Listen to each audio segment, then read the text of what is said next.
Exercise 1 में question number 62 देखो।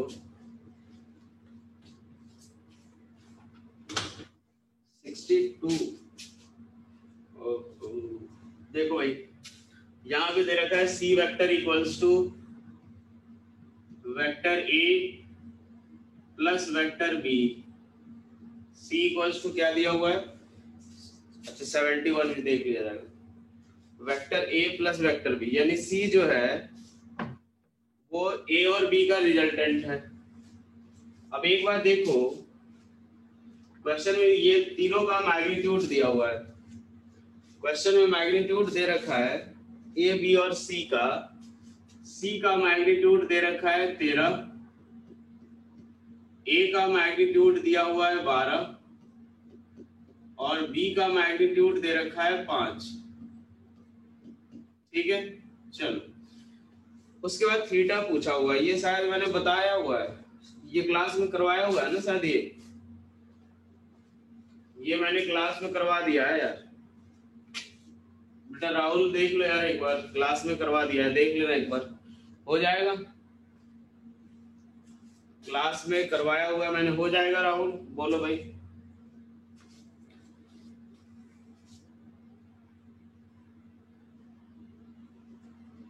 चलो देखो यार, इसके बाद कौन सा एक डाउट था, 71 पूछा था किसी ने शायद, 71। ठीक है, 71 देखो,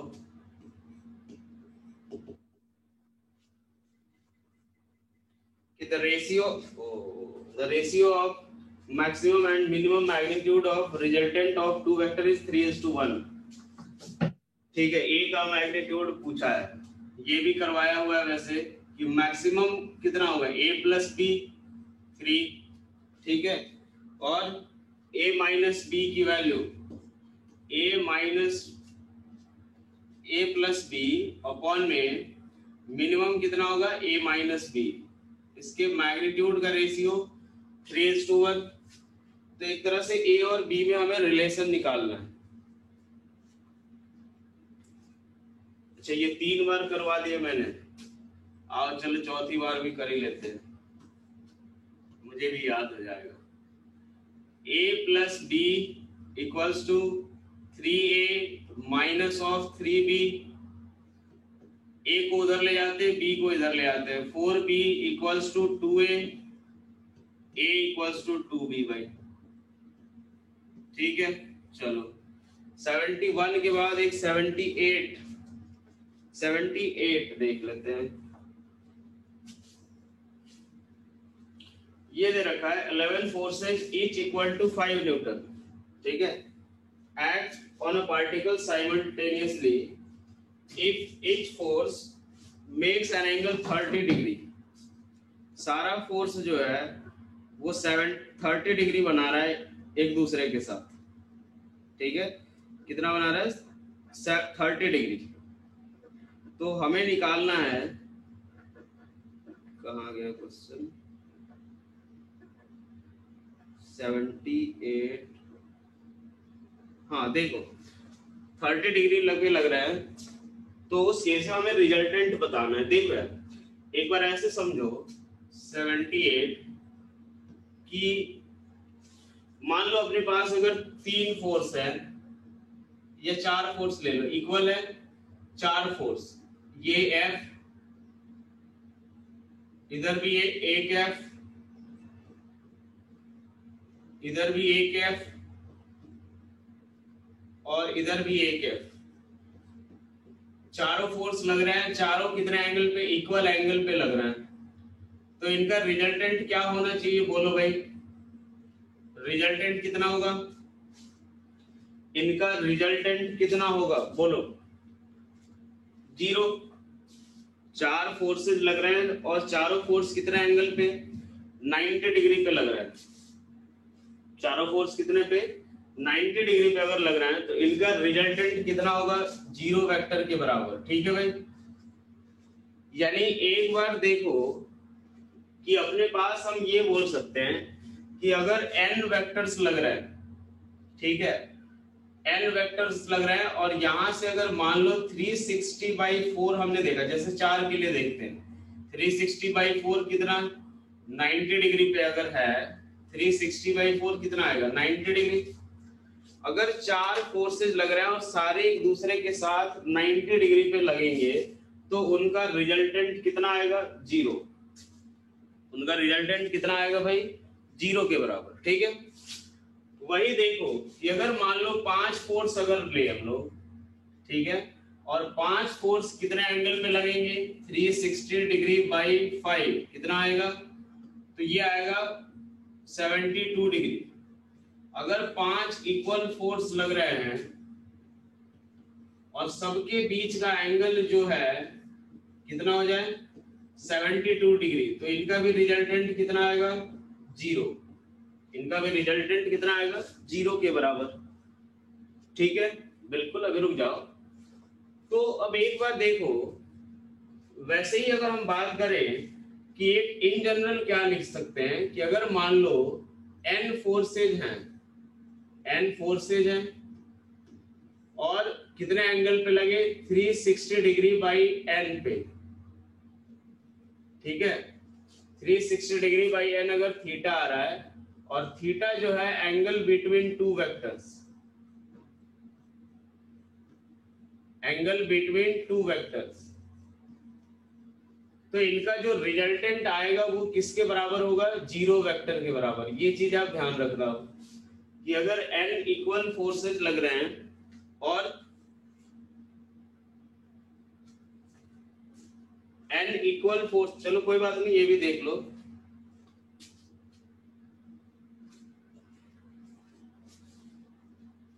अगर मान लो n इक्वल फोर्सेज है और थीटा की वैल्यू क्या है 2 फोर्स के बीच में, तो 360 डिग्री बाई n। ठीक है, उस केस में उनका रिजल्टेंट क्या आएगा 0। बिल्कुल। अभी रुक जाओ बेटा। ठीक है, सबका मैग्नीट्यूड इक्वल तो नहीं है। नहीं, मैंने क्या बोला 4 equal force, 5 equal force, n equal force. ठीक है, कोई बात नहीं। 87 के बाद 87 दिया था, तो ये भी देख लो एक बार। अब एक बात देखो, क्वेश्चन में ये दे रखा है कि 11 इक्वल फोर्स लग रहा है, 11 इक्वल फोर्स अगर लग रहे हैं और सबके बीच का एंगल कितना होगा, कितना दिया हुआ है 30 डिग्री। यहाँ नेट फोर्स 0 नहीं होगा, यहाँ नेट फोर्स 0 नहीं होगा। नेट फोर्स 0 कब होता है जब 12 इक्वल फोर्स, 12 इक्वल फोर्स अगर 30 डिग्री के एंगल पे लगते तो रिजल्टेंट 0 होता है। क्या बोलते हो, बात सही है? अगर 12 इक्वल फोर्स होते और तब 30 डिग्री पे लगते तो रिजल्टेंट 0 होता। अरे हाँ है ना, बोलो भाई, बोलो जल्दी यार, बोलो यार जल्दी। 12 इक्वल फोर्स अगर 30 डिग्री पे लगते तो क्या रिजल्टेंट 0 होता? अरे हाँ है ना, जल्दी बताओ भाई। अब एक फोर्स कम लग रहा है यहाँ पे। देखो भाई, मान लो मैंने यहाँ पे क्या किया, 4 की बजाय 3 लगा दिया 90 पे। 3 इक्वल फोर्स 90 डिग्री पे, तो रिजल्टेंट कितना आता है? क्या F के बराबर? रिजल्टेंट F के बराबर। अरे हाँ है ना, रिजल्टेंट का मैग्नीट्यूड F आता। अरे बोलो, रिजल्टेंट का मैग्नीट्यूड कितना आता है F। क्योंकि बाकी दोनों कैंसिल आउट कर रहे थे, एक ये वाला बच जाता। अगर ये नहीं लगाए तो ये बच जाता, अगर ये नहीं लगाए तो ये वाला बच जाता, वही रिजल्टेंट हो जाता। सेम चीज यहाँ पे होगा।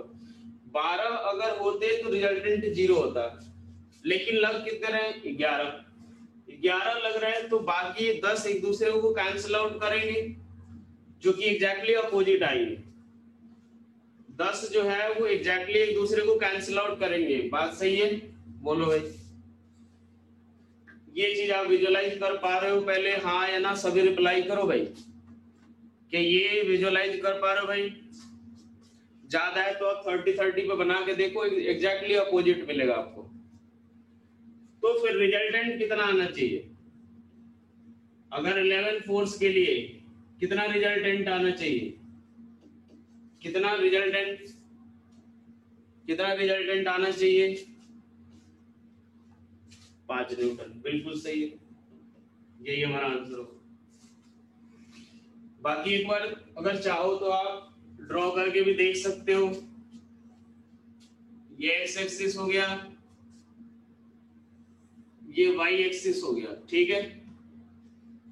जो डायरेक्टली अपोजिट डायरेक्शन में होंगे वो सारे कैंसिल आउट करेंगे। 1 30 30 डिग्री पे एक इधर आएगा, 30 डिग्री पे इधर आएगा, फिर एक इधर आएगा, ठीक है भाई। 30 30 60 30 90 सारे 30 डिग्री पे। फिर एक 30 डिग्री पे इधर आएगा, एक 30 डिग्री पे इधर, एक 30 डिग्री पे इधर, ठीक है। इसके बाद फिर आते हैं 30 30 30। अब बस इतने में ही देख लो यार कितने हो गए, 1 2 3 4 5 6 7 8 9 10। एक और ले लो। अब बोलो यार, यहां से मैंने ले लिया 1 2 3 4 5 6 7 8 9 10 11। बोलो भाई, पहला वाला 7वें से कैंसिल आउट होगा, दूसरा वाला 8वें से, तीसरा वाला 9वें से कैंसिल होगा, ठीक है भाई। चौथा वाला किससे कैंसिल होगा, 10वें से, पांचवा 11वें से, बचेगा कौन सा, 6th वाला। क्या पूरा प्रॉपर क्लियर हो गया? हाँ है ना, जल्दी रिप्लाई करो भाई। क्या प्रॉपर क्लियर हो गया? ठीक है। तो ये चीज देखो कि अगर मान लो n इक्वल फोर्सेज है, अगर वो 360 डिग्री बाई n पे लगे, ठीक है, तो रिजल्टेंट 0। 1 2 कम हुआ उसके हिसाब से आप बता सकते हो कि रिजल्टेंट कितना आएगा। चलो 79 के बाद और तो कोई डाउट नहीं है इसमें, है ना। आओ यार एक्सरसाइज 2 में बोलो। एक्सरसाइज 2 में मैंने देना शुरू किया था 59 से, 60 61 63 59 से, सॉरी 58। एक्सरसाइज 2 में क्वेश्चन नंबर 58 से बोलो, 58 से 68। एक्सरसाइज 1 का 87 भी बताना है, रुक जाओ, ठीक है, अभी शुरू करेंगे तो बता देंगे। 87 58 से 68 तक के डाउट बोलो भाई। कर तो लियो पूरा यार, कर तो लियो ना सभी। एक्सरसाइज 2 भी कर लियो,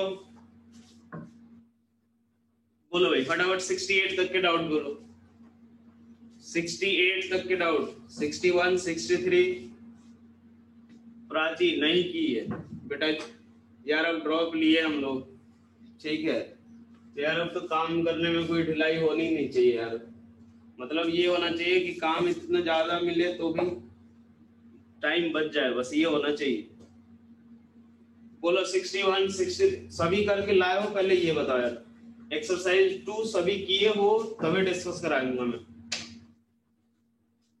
कितने लोग कर लिए हैं फटाफट यस का मैसेज हो, अगर किसी ने नहीं किया हो तो भी बता दो। आर्यन एकता सर लेट ज्वाइन है इसीलिए प्रीवियसली।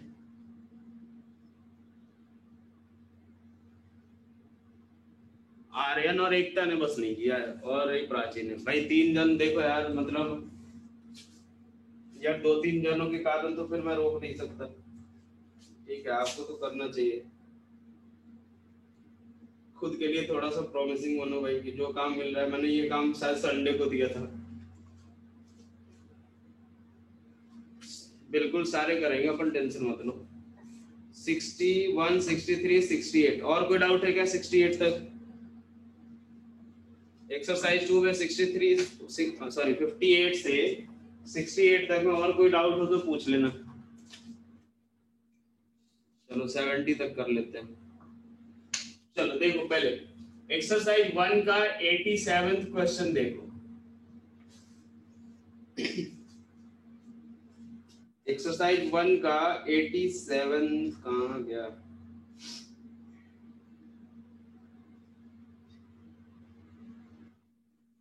देखो दो फोर्स, दो 2√2 and x newton are acting at a point, ठीक है, their resultant is perpendicular to x। ऐसा सवाल भी मैंने करवाया हुआ है। ये x हो गया और एक 2√2 है, ठीक है भाई, और इन दोनों का रिजल्टेंट जो है x के परपेंडिकुलर है और √6 न्यूटन है। अब ऐसा सवाल तो वैसे फंसना नहीं चाहिए आपसे। The angle between the two forces and magnitude,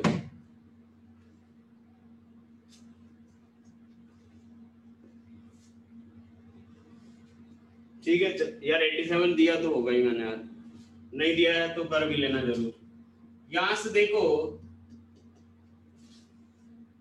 दिया है ना, बात सही बस, चलो देखो यार, देखो भाई यहां से ये √6 ये x, तो ये भी कितना 2√2, ठीक है, पाइथागोरस थ्योरम लगा दो, क्या आएगा 2√2 का स्क्वायर। बेटा आज देखो आप लोग पहले ही ड्रॉप लिए हो, पहले ही सोच लिए हो कि हाँ यार मुझे इस साल और ढंग से तैयारी करना है, ये बहुत एक अच्छी चीज है कि चलो अपने बारे में पता तो है एटलीस्ट। नहीं तो कई बच्चे सोचे पहले नीट दे, फिर आप जेई मेंस दे, एग्जाम का रिजल्ट आए फिर सोचेंगे। आपके लिए आपने अगर ये सोचा है तो बेनिफिट ये है कि चलो यार हमें पता है कि पूरे एक साल हमें और तैयारी करना है, मतलब आपको ज्यादा टाइम मिलेगा उन लोगों से, तो कम से कम थोड़ा सा ये रहो कि एफर्ट डालो, ठीक है, कि हाँ यार मतलब मुझे इस साल तो एकदम जो हम चाहते हैं वो तो हमें लेकर के ही रहना अगले साल, ठीक है।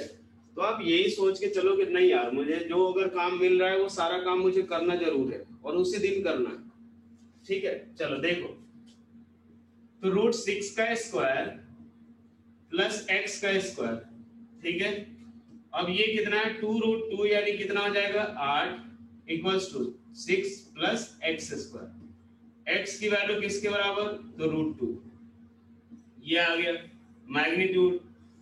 अब एक बार देखो इन दोनों के बीच का एंगल ये वाला है, क्या लिखेंगे, तो एक बार देखो भाई ये थीटा है, ये मैंने अल्फा निकाल लेता हूं, एक काम करता हूं, पता तो मुझे सारा ही है, तो tan अल्फा इक्वल्स टू क्या लिख देता हूं मैं, tan alpha equals to perpendicular upon base √6 by √2, ये आएगा √3, अल्फा इक्वल्स टू किसके बराबर 60 डिग्री, तो ये थीटा किसके बराबर 120 डिग्री, यही हमारा आंसर होगा, ठीक है।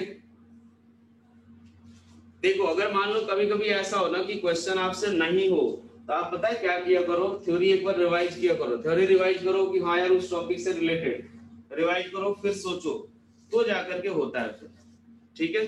चलो इसके बाद एक्सरसाइज 2 में क्वेश्चन नंबर 61, जो अगर नहीं समझ आए बिल्कुल नहीं शर्माना है कि हाँ सर ये सोचेंगे कि हाँ यार ये भी नहीं हुआ वो भी नहीं हुआ और बाकी बच्चे क्या सोचे, कुछ नहीं सोचना अपने को, एक साल एकदम बेशर्म हो जाना है तभी जाकर के कुछ होगा भाई, ठीक है। चलो क्वेश्चन नंबर 61 देखो,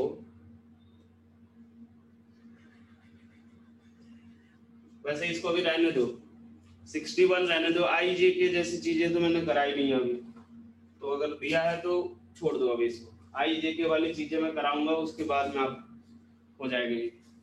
वैसे डिस्प्लेसमेंट वेक्टर भी अभी बताऊंगा मैं आगे।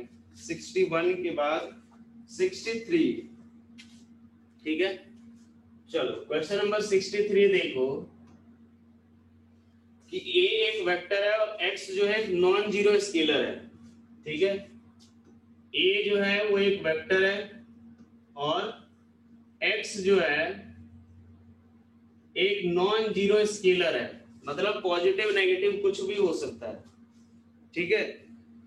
तो हमें एक्स ए वेक्टर के बारे में बताना है, हमें एक्स ए वेक्टर के बारे में बताना है। देखो भाई एक्स ए वेक्टर क्या होगा, पहला ऑप्शन क्या दिया हुआ है कि x A vector is in the direction of A vector. एक बात बताओ, जब अगर नेगेटिव नंबर से मल्टीप्लाई करते हैं तो क्या डायरेक्शन चेंज होता है?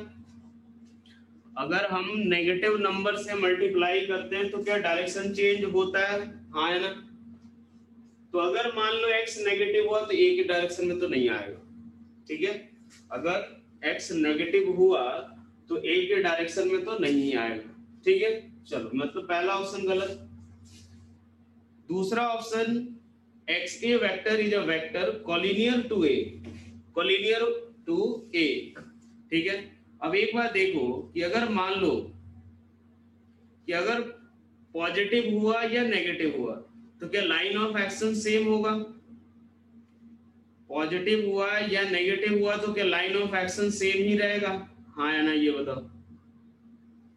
लाइन ऑफ एक्शन सेम रहेगा। ठीक है, अगर मान लो एक वेक्टर ये रहा ए, इस डायरेक्शन में लिया तो 2a लोगे तो इससे ग्रेटर होगा, -2a लोगे तो भी इसी लाइन के लॉन्ग लगेगा। तो हमारा बी ऑप्शन क्या हो जाएगा? करेक्ट। बोलो भाई, बात समझे? बी ऑप्शन क्या होगा? करेक्ट हो जाएगा। बोलो, समझ आई बात ये? अरे हाँ है ना? सी ऑप्शन तो अब आप देखते ही बता दोगे कि गलत है। ए क्यों नहीं हो सकता? बिल्कुल सही बात है। अगर मान लो मैंने -2a लिखा तो क्या इस डायरेक्शन में आएगा, अपोजिट डायरेक्शन में? तो यार एक बार देखो, पहले ऑप्शन ने बोला कि सर ए के डायरेक्शन में होगा। यार ए के डायरेक्शन में थोड़ी है, वो तो अपोजिट डायरेक्शन में। चलो 63 हो गया। इसके बाद है अपना doubt question number 68। Question number 68, चलो यार क्वेश्चन नंबर 68। 68 में देखो 3, 4 और 12 है। Act at a point in mutually perpendicular direction, the magnitude of the resultant। चलो इसको वैसे कर तो सकते हो यार, कर तो सकते हैं इसको भी। देखो यार 68 ना, 68 ही बता रहा हूँ। देखो क्वेश्चन में, अच्छा 68 का ही तुम लोग को मतलब नहीं समझ आ रहा था। देखो देखो भाई, मान लो x एक्सिस ले लिया, y एक्सिस ले लिया और z एक्सिस ले लिया। ठीक है, वैसे जब कंपोनेंट बताएंगे तो उस समय ये और थोड़ा आसानी से हो जाता, लेकिन वैसे अभी भी हो जाना चाहिए। देखो 3 मैंने बोल दिया, क्वेश्चन में ये बोल रखा है कि 3 फोर्स है, 3, 4 और 12। 3, 4 और 12 तीनों एक दूसरे के परपेंडिकुलर है, यानी F1 वेक्टर है ये कितने न्यूटन का? 3। F2 इसके परपेंडिकुलर है, F2, और ये इसके परपेंडिकुलर है 4 न्यूटन, और F3 जो है इधर की तरफ है और ये 12 न्यूटन का है। कितना है? 12 न्यूटन। चलो अब एक बात समझो यहाँ पे कि मान लो 3 और 4 का रिजल्टेंट निकाल सकते हो क्या? बोलो भाई पहले, 3 और 4 का रिजल्टेंट निकाल सकते हो? हाँ या ना? कितना आएगा? 3 और 4 दोनों परपेंडिकुलर है, रिजल्टेंट कितना? 3 और 4 दोनों एक दूसरे के परपेंडिकुलर है, रिजल्टेंट कितना? बोलो भाई 5। यही आएगा ना? 3 और 4 का जो रिजल्टेंट निकालेंगे, यानी F1 वेक्टर और F2 वेक्टर का मैग्नीट्यूड, रिजल्टेंट का मैग्नीट्यूड क्या आएगा? तो दोनों एक दूसरे के परपेंडिकुलर हैं, तो 3a² प्लस 4a² क्या आएगा? 5 न्यूटन के बराबर। ठीक है भाई, क्या ये इसी प्लेन में होगा? XY प्लेन में? हाँ है ना? XY प्लेन में ही होगा भाई, क्या बोलते हो? बात सही है, XY प्लेन में ही होगा। अब एक बार अब ये चीज बताओ, 5 और 12 के बीच का एंगल, 5 न्यूटन और 12 न्यूटन के बीच का एंगल कितना? 5 न्यूटन और 12 न्यूटन के बीच का। यार एक जन बोल रहा है 180 डिग्री, क्या चाहते हो मतलब तुम लोग यार? 5 और 12 के बीच का एंगल। यार एक बात देखो, एक्स वाई प्लेन ये रहा, दोनों का रिजल्टेंट इसी प्लेन में, जेड वाला इधर, तो यार इनके बीच का एंगल कितना? 90 डिग्री। कितना आएगा? 90 डिग्री। तो फिर इन दोनों का रिजल्टेंट कितना आएगा? F1 vector plus F2 vector, एक काम करते हैं, इसको मैं R1 ले लेता हूं, ठीक है। तो R1 vector plus F3 vector का जो रिजल्टेंट आएगा वो किसके बराबर, लो भाई 5 न्यूटन का स्क्वायर प्लस 12 का स्क्वायर। आंसर कितना 17 आता है शायद, ये कि 13 आता है, 144 और 25 13 आएगा। बोलो समझ आया? अरे बोलो भाई जल्दी से, क्लियर? बहुत लोगों ने बोला था सर क्वेश्चन का मतलब नहीं समझ आया, समझ आ गया भाई? हाँ है ना। एंगल 90 कैसे हुआ देखो यार, सच्चा में एक बात देखो, ये हमारा एक्स वाई प्लेन, ये जो बोर्ड है ये हमारा एक्स वाई प्लेन, जेड जो है वो इधर की तरफ है, ये हमारा एक्स वाई प्लेन, जेड इधर की तरफ, जो 5 न्यूटन आएगा वो इस प्लेन में और जेड इधर की तरफ। एंगल कितना 90 डिग्री, एंगल कितना 90 डिग्री। 59 का मतलब समझा दे, 59 क्या बोल रखा है अभी? ओके अभी रुक जाओ, 59 पे अभी करवाएंगे वो चीज, ठीक है। वैसे 59 में बोल ये रखा है कि कितने मिनिमम नंबर ऑफ फोर्सेज चाहिए ताकि रिजल्टेंट 0 हो जाए और अनइक्वल हो, ठीक है। 59 कितने लोगों ने सोच लिया था? 59 कितने लोगों ने सोच लिया है भाई बताओ? आंसर देख के याद नहीं रखना, समझने में भी आना चाहिए भाई। कितने लोगों ने? चलो देखो क्वेश्चन में ये बोल रखा है, कोप्लेनर ही बोला है, हाँ कोप्लेनर। देखो क्वेश्चन नंबर 59 की अगर हम बात करें तो क्या बोल रखा है कि कितने मिनिमम नंबर ऑफ वेक्टर चाहिए और अनइक्वल है वो। अगर मान लो मैं ये बोलूं कि 2 वेक्टर हैं इक्वल मैग्नीट्यूड के, तो क्या उनका रिजल्टेंट 0 पॉसिबल है अगर वो 180 डिग्री पे लग जाए? हाँ कि नहीं ये बताओ भाई। अगर 2 इक्वल मैग्नीट्यूड का अगर हो तो भाई 180 पे लगा दो, दोनों का रिजल्टेंट 0 मिल जाएगा, दोनों का रिजल्टेंट 0 मिल जाएगा। अब एक बात देखो, दोनों का रिजल्टेंट मतलब 2 इक्वल मैग्नीट्यूड वाले अगर वेक्टर है तो रिजल्टेंट उनका 0 हो जाएगा, ये थोड़ा सा बड़ा है मान लेना। लेकिन अगर अनइक्वल मैग्नीट्यूड की बात हो रही है तो अब एक बार देखो, अनइक्वल मैग्नीट्यूड का अगर देखे तो उन दोनों का रिजल्टेंट किसी ना किसी एक डायरेक्शन में आएगा जरूर, F1 F2। मान लो इन दोनों का रिजल्टेंट इधर की तरफ आ गया, ठीक है, इसको R1 मान लेता हूं। अब एक अगर तीसरा वेक्टर में ले लो जो कि एग्जैक्टली अपोजिट डायरेक्शन में है और दोनों का मैग्नीट्यूड सेम, तो क्या नेट रिजल्टेंट 0? हाँ है ना, बोलो भाई। अगर 2 अनइक्वल मैग्नीट्यूड के ले ले, 68 में एक बार देखो बेटा, एक पहले अभी आते हैं 68 पे, रुक जाओ। ये चीज देखो, 2 वेक्टर है, दोनों का रिजल्टेंट मान लो किसी एक डायरेक्शन में R1 में हुआ, अनइक्वल मैग्नीट्यूड के हैं तो किसी ना किसी एक डायरेक्शन में जरूर आएगा। और अगर हमने उसी के बराबर एक तीसरा वेक्टर अपोजिट डायरेक्शन में ले लिया तो अब तीनों का रिजल्टेंट 0। मानते हो ये बात? हाँ है ना, बोलो भाई जल्दी से। तो मिनिमम कितने चाहिए? 3। मिनिमम कितने चाहिए?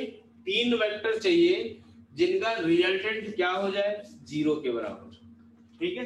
चलो देखो 68 में जो जैस्मिन जो तुम पूछ रही हो कि sir a² + b² + 2ab cos theta कैसे लगाएंगे, देखो भाई हम लोग ये दोनों फोर्स का रिजल्टेंट निकाल लिए पहले, वो R1 आ गया। अब R1 और F3 का रिजल्टेंट निकाल रहे हैं, तो हमेशा हम 2 ही फोर्स के लिए तो कंसंट्रेट कर रहे हैं, हमेशा 2 ही फोर्स में तो कंसंट्रेट कर रहे हैं हम लोग। क्लियर हुआ जैस्मिन? ये बताओ रिजल्टेंट 0 जो है 2 में भी हो सकता है, लेकिन देखो कब? देखो मैंने क्या बोला, दो फोर्स अगर इक्वल मैग्नीट्यूड के हो जाए तो उनका रिजल्टेंट जीरो हो सकता है, बिल्कुल सही है, ठीक है। दोनों का रिजल्टेंट जीरो हो सकता है अगर दोनों का मैग्नीट्यूड इक्वल हो तब।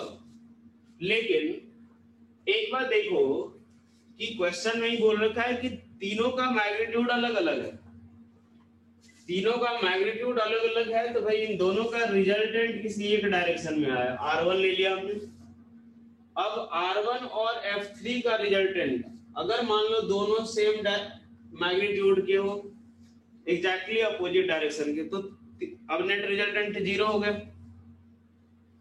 ठीक है भाई, क्लियर। 59 चलो 68 में जो बोल रही है जैस्मिन कि सर तीनों को एक साथ नहीं ले सकते, ले सकते हैं, बिल्कुल ले सकते हैं, ठीक है। उसके लिए मैं जब आपको कंपोनेंट ऑफ 3D वेक्टर जब मैं पढ़ाऊंगा उसके बाद आप कर सकते, आप डायरेक्ट उस समय खुद ही लिखोगे 3 स्क्वायर प्लस 4 स्क्वायर प्लस 12 का स्क्वायर कितना आएगा 13, आप उस समय खुद ही लिख लोगे।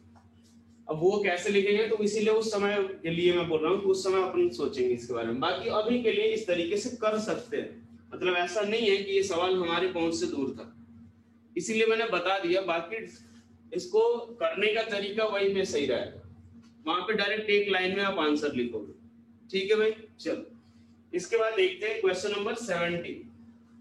भाई ये चीज ये तो आज हो गया ना, आज मैं और क्वेश्चन भेज दूंगा, नहीं वो चीज नहीं लगा सकते आप, ए स्क्वायर प्लस बी स्क्वायर, अच्छा तुम a प्लस बी प्लस सी का होल स्क्वायर लगाना चाहती हो, लगा सकते हैं वो चीज, वो लगा सकते हैं, लेकिन देखो सबके बीच का एंगल थीटा 90 डिग्री है, वही सारा cos जीरो होगा, आएगा square root of a square plus B square plus C square, ठीक है।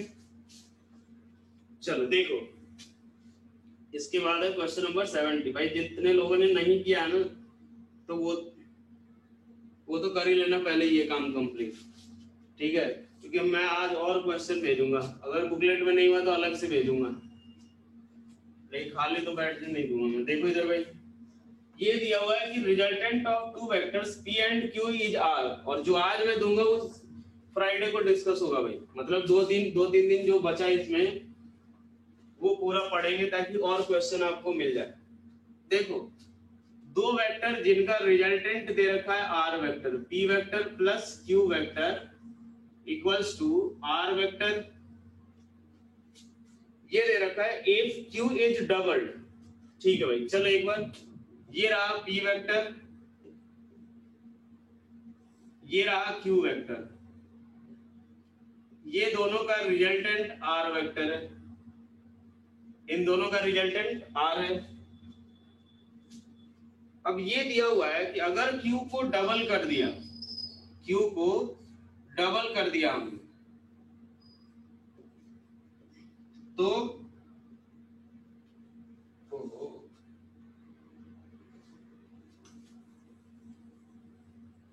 इसमें परपेंडिकुलर वाली बात आ रही है,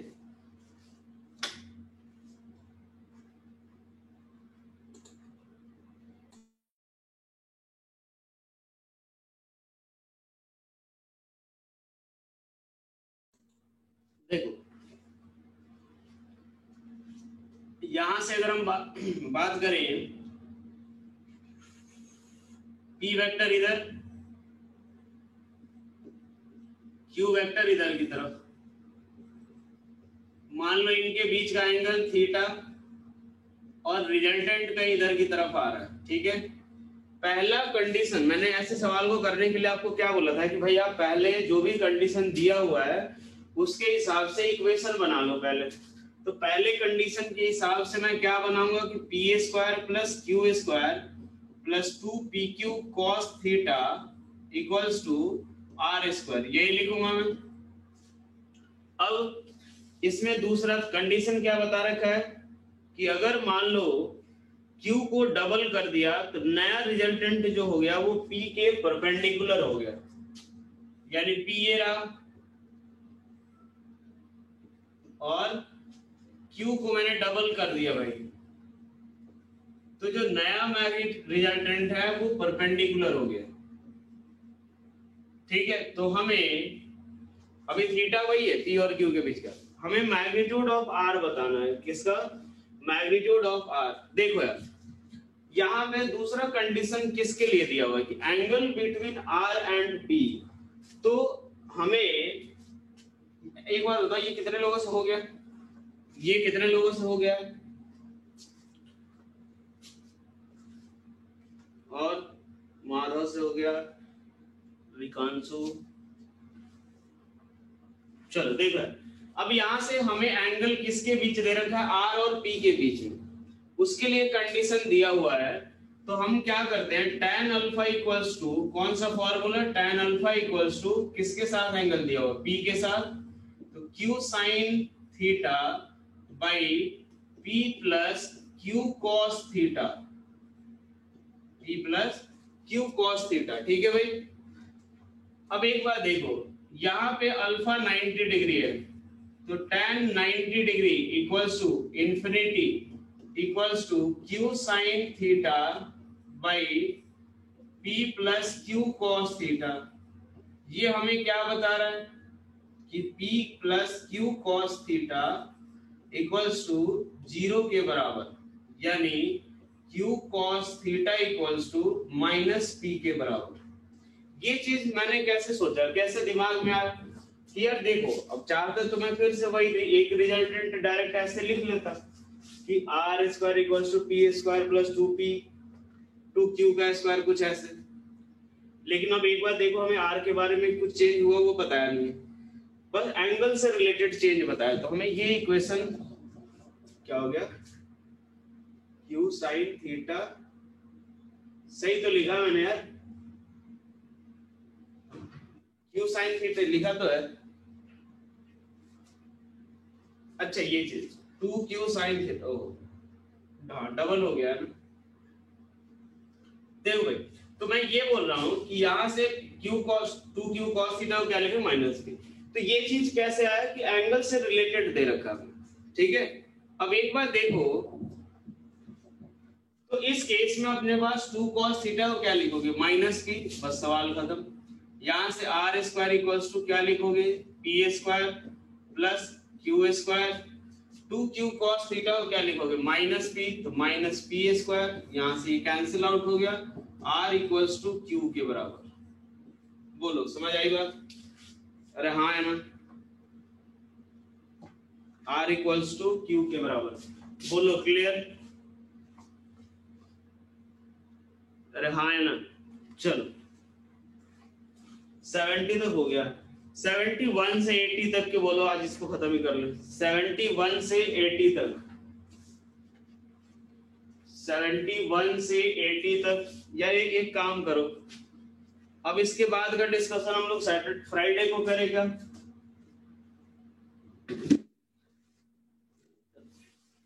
फ्राइडे को करते हैं, एक छोटा सा पार्ट बचा हुआ है, छोटा सा पार्ट बचा हुआ, वो एक कॉन्सेप्ट कर लेते हैं, ठीक है। आज मैं और क्वेश्चन भेज दूंगा, वो भी फ्राइडे को डिस्कस होगा। हाँ भाई, क्या इसको रिपीट करना था ना। देखो P और Q का रिजल्टेंट R है, तो उसके हिसाब से फॉर्मूला मैंने लिख दिया, रिजल्टेंट का P और Q के साथ रिलेशन, ठीक है। इसके बाद Q को डबल कर दिया, यहाँ 2Q लिख लो भाई, 2Q जब डबल कर दिया तो उस केस में क्या है, एंगल 90 डिग्री। तो tan अल्फा इक्वल्स टू ये आया, यहां से हम क्या लिखेंगे, tan 90 इक्वल्स टू इंफिनिटी होता है, यानी p plus 2q cos theta equals to 0। यहां से आएगा 2q cos theta equals to minus p के बराबर, ठीक है। चलो अब एक छोटा सा कॉन्सेप्ट है, वो देख लेते हैं हम लोग, ठीक है। ये रिजल्ट जो मैं अभी कराऊंगा वो आप लोग याद रख लें, ठीक है। चलो, ज्यादा फायदा किसमें? अरे अपना टाइम है जैसे यूटिलाइज करना, कोई दिक्कत नहीं। अब जैसे थोड़ा सा एकदम मतलब एक कॉन्सेप्ट हो भी जाएगा तो रहेगा, चलो यार एक चीज पढ़ा तो सही अपन, नहीं तो पूरा 2 दिन डिस्कशन में ही चला गया, ठीक है। देखो यार, मान लो कि ये हमें दे रखा है कि 2 वेक्टर हैं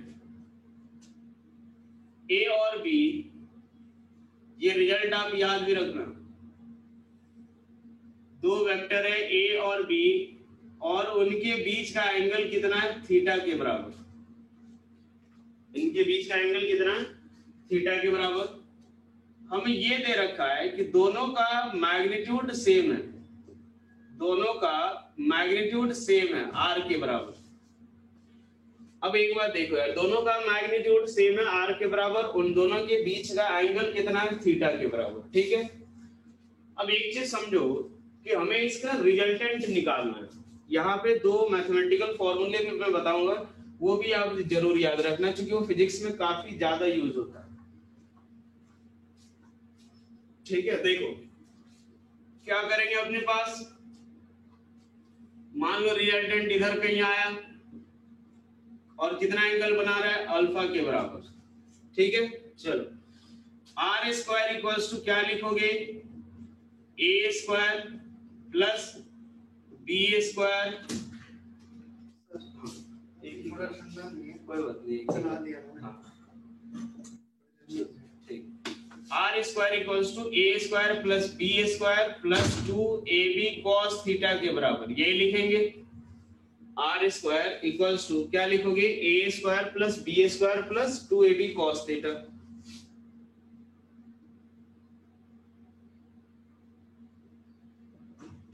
देखो capital R square equals to क्या लिखोगे, R equals to square root of A की जगह पे स्मॉल आर स्क्वायर, बी की जगह पे बी स्क्वायर की जगह small R square plus 2r square cos theta के बराबर, यही लिखेंगे भाई।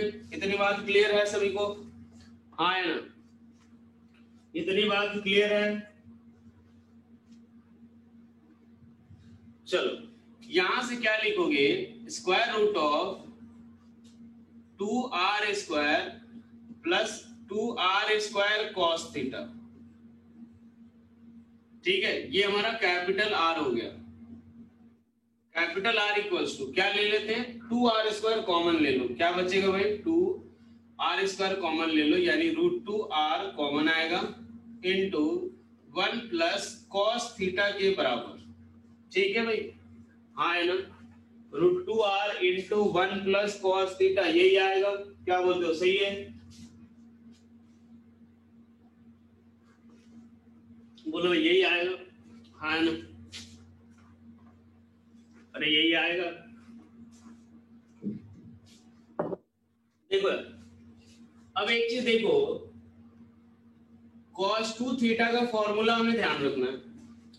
cos 2 थीटा इक्वल्स टू होता है 2 cos स्क्वायर थीटा -1 या फिर 1 माइनस 2 साइन स्क्वायर थीटा, ये दोनों फॉर्मूला आप ध्यान रखना, 1 माइनस 2 साइन स्क्वायर थीटा या फिर cos 2 theta equals to 2 cos square theta -1।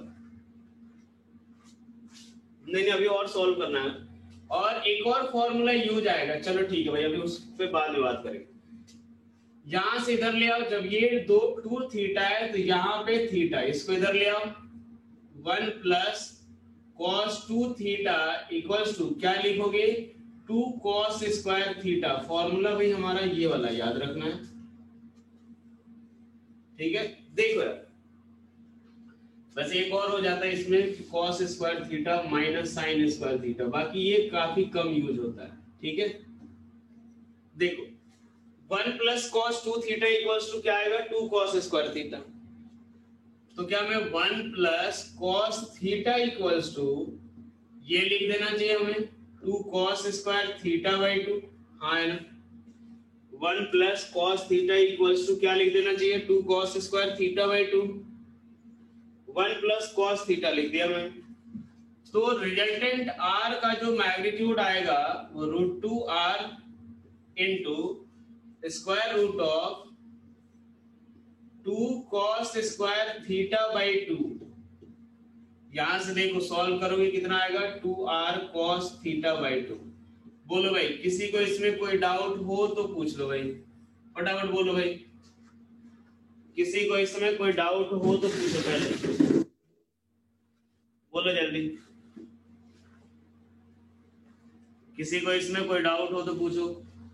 Capital R equals to कितना आएगा, 2r cos थीटा बाई 2 के बराबर, क्लियर।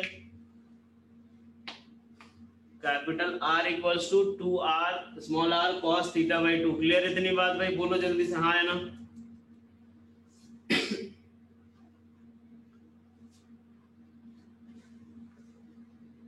अरे क्लियर हुआ इतनी बात?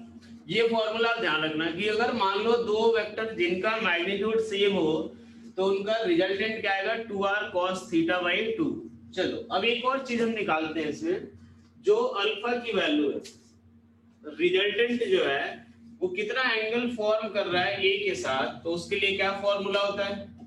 tan अल्फा इक्वल्स टू कितना? अगर हम ए के साथ निकाल रहे हैं तो b क्या फॉर्मूला आएगा? b sin theta by a plus b cos theta, यही आता है। b की जगह पे क्या लिखोगे? r sin theta by r plus r cos theta. ठीक है भाई, देखो tan अल्फा इक्वल्स टू हमारे पास क्या आएगा? tan alpha equals to r common लेके कैंसिल आउट करो, बचेगा कौन सा? sin theta by 1 plus cos theta, sin theta by 1 plus cos theta.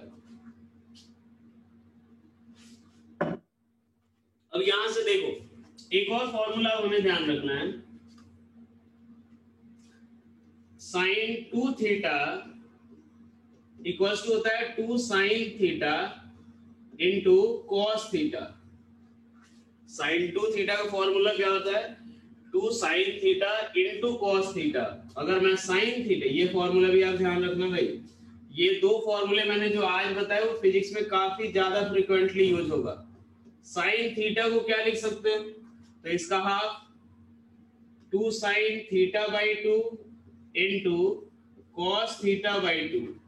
ठीक है, 2 sin theta by 2 into cos theta by 2। यहां से उठा के पुट करते हैं, tan alpha equals to sin theta को क्या लिखोगे? तो 2 sin theta by 2 into cos theta by 2 by 1 plus cos theta का फॉर्मूला, तो 2 cos स्क्वायर थीटा बाई 2। मैं इसको ऐसे लिख देता हूं, यहां से ये कैंसिल आउट हुआ, क्या बचेगा? तो tan अल्फा इक्वल्स टू कितना? tan थीटा बाई 2, यानी alpha equals to theta by 2।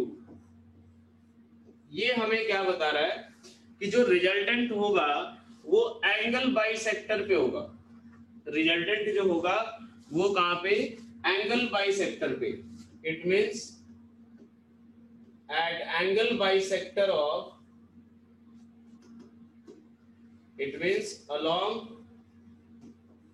angle bisector of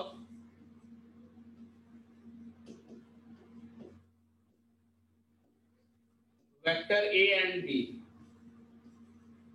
angle bisector of vector A and B। A और B के बीच का जो एंगल है उसके एंगल बाइसेक्टर पे आएगा। ठीक है, नोट करने का टाइम दे देना, कोई बात नहीं, अगले दिन 8 बजे तक तुम्हारा ही टाइम है भाई, लिखते रहोगे।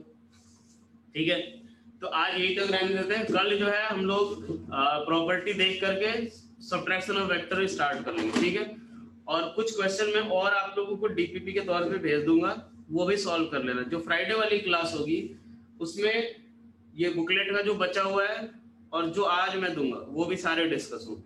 ठीक है, चलो।